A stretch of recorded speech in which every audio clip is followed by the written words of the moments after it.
હું Porbandar district rural cricket એસોસિએશનમાં secretary છું. મારું નામ કિરીટભાઈ સૌજાણી છે.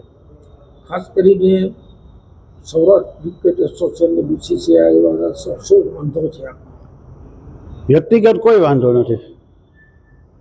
વ્યક્તિગત લેવલે મારે એમની જોડે કોઈ પૂર્વગ્રહ નથી, પણ જ્યાં સુધી સંસ્થાકીય અને ક્રિકેટની વાત છે તો અમે વર્ષોથી એમને વિનંતી કરીએ છીએ કે ભાઈ તમારા 489 એપ્રોક્સ મેમ્બર છે, તો અમે 20 ક્રિકેટ એસોસિએશન સૌરાષ્ટ્ર કચ્છમાંથી આપણી જોડે સંકળાયેલા છીએ, તો અમને પણ સભ્યપદ અને વોટિંગ રાઇટ મળવું જોઈએ, જે લોઢા કમિટી અને નામદાર સુપ્રીમ કોર્ટના આદેશ મુજબ છે. તો શા માટે નથી આપતા? એટલે પહેલો વાંધો કે જે કંઈ અમે ન્યાયિક લડત કરી છે એના માટે કે દરેક ક્રિકેટ એસોસિએશનને સભ્યપદ મળવું જોઈએ.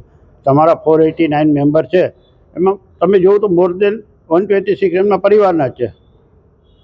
તો પરિવારવાદ જ ચલાવે છે. જે ક્રિકેટ સાથે સંકળાયેલા છે, ક્રિકેટ રમાડે છે, ખેલાડીઓનો ઉત્કર્ષ કરે છે, ખેલાડીઓ પાછળ આખું વર્ષ મહેનત લે છે, એમને જ સભ્યપદ નહીં, વોટિંગ રાઇટ નહીં, કેટલા અંશે વ્યાજબી?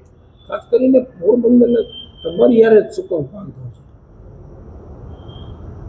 વાંધો એને વ્યક્તિગત મારી યારે ન હોય કે મારે એની યારે ન હોય. વાંધો સૈદ્ધાંતિક અને મતાધિકારનો છે. રહી વાત બીજા ક્રિકેટ એસોસિએશનની, તો કોઈને કોઈ ક્રિકેટ એસોસિએશન કદાચ કોઈને કોઈ રીતે એમની ઓબલાઈમાં હોય અને એમની સાથે અવાજ ન ઉઠાવતો હોય, પણ મતાધિકાર કેને નથી જોતો? જો ગાંધીજી એક જ અવાજ ઉઠાવ્યો, ક્યાં સુધી અવાજ પીવો? એ ચૂપ રહ્યા હતા જે આપણે આઝાદ થયા હોત તો શું ગાંધીજીને એકને જ બ્રિટિશરો અમે વાંધો હતો? પરિવારવાદની વાત કરો છો, ક્યાં ક્યાં પરિવારો છે આમાં? કયા પરિવાર? મેઇન તો 3 પરિવાર મારા ધ્યાને છે. એક નિરંજન સાહેબ શાહનો પરિવાર, શાહ પરિવાર, એક કામદાર પરિવાર અને એક દોશી પરિવાર. કેટલા સભ્યો છે? મારા ધ્યાનમાં આવ્યા ત્યાં મુજબ આઉટ ઓફ 489 126 મેમ્બર એમના પરિવારના છે. આપની શું રજૂઆત છે? અત્યારે માંગ શું છે? અમારી માંગ એટલી છે કે અમને સભ્યપદ આપો, મતાધિકાર આપો, પ્લસ બીસીસીઆઈ અને લોકલ બેચીસ ઇન્ટરનેશનલની જે આપણે જે ગ્રાન્ટ છે એ તમે દરેક ક્રિકેટ એસોસિએશન ક્રિકેટના ઉત્કર્ષ માટે આપો. ખાલી પેલી તમે મોટાભાગનું ફંડ છે રસીદોના રૂપમાં બેંકમાં રાખો છો, એનો શું મતલબ? જો સરકારે એવું વિચારીને એની વેટની ને ટેક્સની ઇન્કમ છે ભારત સરકારે એફડીના રૂપમાં જ રાખે ને કોઈ વિકાસના કામ ન કરે તો પબ્લિકે શું કહેશે? 5 વર્ષે રમત માગવા જઈ શકશો? આપની ટીમ લઈને મેચ રમાડવા જાવ છો, શું છે? કઈ રીતે ટીમ લઈને જાવ છો મેચ રમાડવા, એમાં કઈ રીતે? હા, એ મેં આપને જણાવ્યું કે ભાઈ દર વર્ષે અંડર 14 થી અંડર 16 અંડર 19 8 ફોર્મેટ પ્રમાણેના મેચીસ આવે.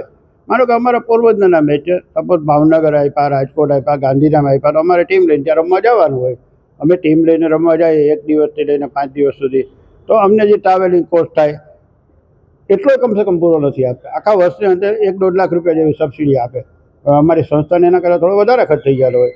એ સિવાય ક્રિકેટના ઉત્કર્ષ માટે એમની લાયબિલિટી આવે કે ભાઈ અમને ક્રિકેટના સાધનો પૂરા પાડે. આખા વર્ષ દરમિયાન આપે શું 3 ડઝન બોલ, 1 મહિનો ચાલે. એ સિવાય ગ્રાઉન્ડ ઉપર માનો કે અમની સૌરાષ્ટ્ર ક્રિકેટ એસોસિએશનની ટુર્નામેન્ટ ચાલતી હોય, સપોઝ અંડર 19ની ટુર્નામેન્ટ ચાલતી હોય, ગ્રાઉન્ડ ઉપર કોઈ તમારો ખેલાડી ચાલુ મેચે ઇન્જર્ડ થયો અને અમે એને દવાખાને લઈ ગયા, માનો કે 1000 રૂપિયાનો ખર્ચો આવ્યો, તો એ અમારે સંસ્થાએ ભોગવવાનો. એ ખર્ચો દવા દારૂનો પડી આપતા નથી. તો આ પૈસા બેંકમાં રાખી મૂકવાનો મતલબ શું સાહેબ? કેના માટે? તમારી માંગણી નહીં સ્વીકારે તો તમારો આગળનો સ્ટેન્ડ શું હશે? અમને નામદાર કોર્ટ ઉપર ભરોસો છે અને લોઢા કમિટીના નિયમ મુજબ જ અમે ન્યાયની માગણી કરી છે. અમને 100% આશા છે કે ન્યાયિક અદાલતમાં અમારી માગણી સંતોષકારક સ્વીકારવામાં આવશે.